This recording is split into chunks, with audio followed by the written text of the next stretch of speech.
నమస్తే K24 news Nalgonda జిల్లా చందంపేట మండలంలోని తహసీల్దార్ కార్యాలయంలో నిర్వహించిన భూభారతి చట్టం 2025 అవగాహన సదస్సులో మంత్రి పొంగులేటి శ్రీనివాసరెడ్డి ఎమ్మెల్యే బాలునాయక్ పాల్గొన్నారు. మంత్రి మాట్లాడుతూ భూభారతి చట్టం భూ సమస్యలు లేకుండా 100 ఏళ్ల ప్రణాళికతో రూపొందించబడిందని చెప్పారు. గతంలో బీఆర్ఎస్ పాలనలో రైతులు ధరణి కారణంగా ఇబ్బందులు పడ్డారని విమర్శించారు.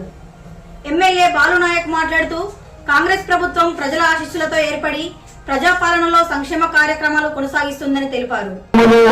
కలిగి సాగు చేసుకుంటున్న వాళ్ళు ఎవరైతే ఉన్నారో వాళ్ళు అర్హులైతే తప్పకుండా వాళ్ళకి పాస్బుక్లు ఇచ్చే ప్రభుత్వం ఇవ్వబోతుంది. మీరు ఎవరు ఆఫీస్ చుట్టూ తిరగనక్కర్లా. ఇందాక ఎమ్మెల్యే గారు చెప్పినట్టు రాష్ట్ర వ్యాప్తంగా 4 మండలాలు పైలట్ గా తీసుకున్నాం. ఈ 30వ తారీఖుతో ఆ మండలాలు కంప్లీట్ అయిపోతాయి. జూన్ 2వ తారీఖు నాటికి వీలైనన్ని ఎక్కువ సమస్యలని ఈ 4 మండలాల్లో ఉన్న సమస్యలని పరిష్కరించి రాష్ట్ర అవతరణ దినోత్సవం జూన్ 2వ తారీఖు నాడు ఆ 4 మండలాల్లో ఉన్న వ్యవసాయ భూములు రైతన్నల సమస్యలని శాశ్వతంగా పరిష్కరిస్తుంది ఈ ప్రభుత్వము. అంతేకాదు రేపు మే 1వ తారీఖు నుంచి ఈ జిల్లాలో కూడా రాష్ట్రంలో 4 జిల్లాలు మిగిలిన 28 జిల్లాలలో ప్రతి జిల్లాకి ఒక మండలాన్ని పైలట్ మండలంగా చేయబోతుంది. అది తప్పకుండా వాళ్ళని అడుగుతున్నాడు కాబట్టి ఒకసారి కలెక్టర్ గారితో సంప్రదించి ఈ చందంపేట మండలాన్ని చేయడానికి ప్రయత్నం చేస్తాను.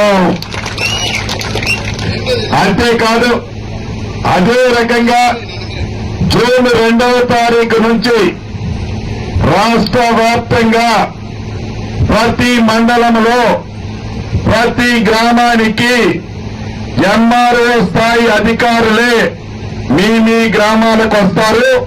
మీ గ్రామానికి వచ్చి మీ అప్లికేషన్లు వాళ్లే ఇస్తారు. గతంలో లాగా అప్లికేషన్ కి 1000 రూపాయలు కట్టాల్సిన అవసరం లేదు. రూపాయి చెల్లించకుండా మీ ఇంటి దగ్గరకే రెవెన్యూ అధికారులు వస్తారు. వచ్చి మీ రెవెన్యూ గ్రామాలలో ఉన్న సమస్యలని ప్రతి దాన్ని క్షుణ్ణంగా పరిశీలించి ప్రైవేటు సర్వేరుని లైసెన్స్డ్ సర్వేరుని 6000 మందిని మనం శాంక్షన్ చేసుకుంటున్నాము. వాటితో పాటు ప్రతి రెవెన్యూ విలేజ్ కి గతంలో ఉన్నట్లు విఆర్ఓ వ్యవస్థకు సంబంధించిన వ్యక్తులని రాష్ట్ర వ్యాప్తంగా 10,956 రెవెన్యూ గ్రామాలకి రెవెన్యూ అధికారులు కూడా వచ్చే నెల మొదటి వారం నుంచి పంపిస్తున్నాము. దీంతో గ్రామీణ ప్రాంతంలో ఉండే రెవెన్యూ సమస్యలు చాలా వరకు పరిష్కారం అవుతాయని మన ఇందిరమ్మ ప్రభుత్వంలో భావిస్తున్నాము. రాజకీయ నాయకులు అనేక మందికి అవకాశాలు వస్తాయి. వచ్చినటువంటి అవకాశాలు చిరస్థాయిగా నిలబెట్టేటువంటి అవకాశం కొంతమందికి వస్తుంది. అంతలో ఇవాళ తెలంగాణ రాష్ట్రంలో చిరస్థాయిగా నిలబడేటువంటి నాయకుడు ఆనాటి రాజశేఖర్ గారు, ఒకనాడు ఎన్టీ రామారావు గారు, ఇవాళ మళ్ళా రేవంత్ రెడ్డి గారికి వచ్చింది.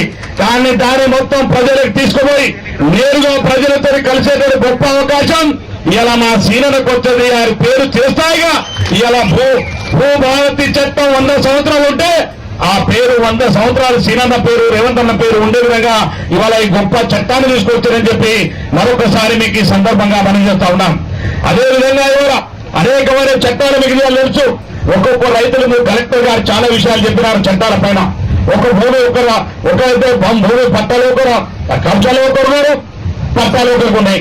ఒకరు భూమి కొనుక్కుని పాపం, ఇంకొకరైతే భూమిని కొనుక్కున్నోడికి నోటీషన్ కావట్లేదు, ప్రవృత్తులు కావట్లేదు, అన్నదమ్ములు కొట్టుకొని వచ్చినారు. అందుకనే ఇవాళ ఈ చట్టంలో అనేకమైనటువంటి వెసులుబాటు. నిజంగా ఒక మంచి తహసీల్దార్ ఉంటే ఈ సమస్యలన్నింటికి పరిష్కారం తహసీల్దార్ అయినా దొరికిపోతాయి.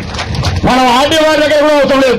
తహసీల్దార్ దగ్గరనే 80% పరిష్కరించే దిశగా ఇవాళ కొత్త చట్టాన్ని తీసుకొచ్చింది అన్నగారు. అదేవిధంగా తర్వాత 10 సమస్యలు విపరీతంగా ఉంటే అది ఆర్డీఓ గారి లెవెల్లో పరిష్కారమైనదిగా 10% కూడా కలెక్టర్ గారి దృష్టికి పోయేటువంటి